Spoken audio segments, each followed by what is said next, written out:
Most important question है vector form of Coulomb's law, vector form of Coulomb's law. Sir इसका vector form, किसी भी चीज का वेक्टर फॉर्म बनाने का एक मस्त तरीका है, देख लो जरा अभी।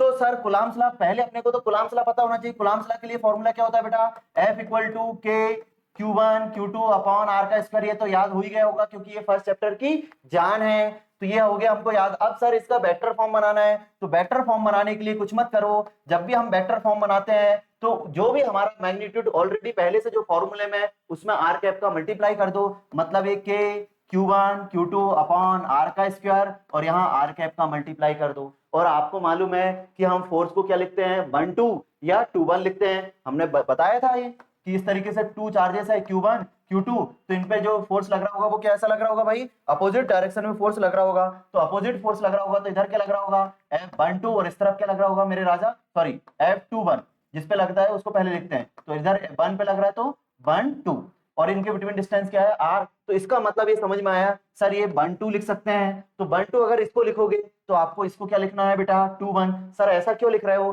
क्योंकि 1 2 अगर देखो ये फोर्स की डायरेक्शन इधर है, तो हम जब ये डिस्टेंस की बात करेंगे तो यहां से कैलकुलेट करके आएंगे, मतलब 2 से 1 की ओर आएंगे, इसलिए R क्या हो जाएगा, 2 1 हो जाएगा। तो फोर्स की डायरेक्शन 1 2 पर डिस्टेंस 2 से कैलकुलेट करेंगे 1 तक आने के लिए, तो वो क्या हो जाएगा, 2 1। तो यहाँ पर 1 2 लिखते हैं, यहाँ पर 2 1 लिखते हैं। तो इस तरीके से हमारा ये क्या हो जाएगा, ये वेक्टर फॉर्म। और हम क्या कर सकते हैं इसमें, एक ऐसा भी लिख सकते हो आप, या अपने को मालूम है आर कैप वाला फॉर्मूला आपने यूनिट वेक्टर का पढ़ा होगा 11th क्लास में, vector R upon mod R या सिंपल आर, मॉड आर या सिंपल आर। तो यहाँ पर बस उसी को लिख दो बेटा, F12 is equal to k Q1 Q2 upon R का स्क्वायर इंटू R21 को क्या लिख देंगे, vector R21 upon R magnitude R, और ये आर का स्क्वायर इंटू आर क्या हो जाएगा मेरे लाल, आर की पावर 3। तो यही क्या हो गया हमारा ओवरऑल फाइनल आंसर। तो final answer F12 equal to k Q1 Q2 into R21 upon R की पावर 3। ये हो गया हमारा वेक्टर फॉर्म। ये लगा डाला तो लाइव जिंगल आला। Thank you for watching. फैला दो इस वीडियो को।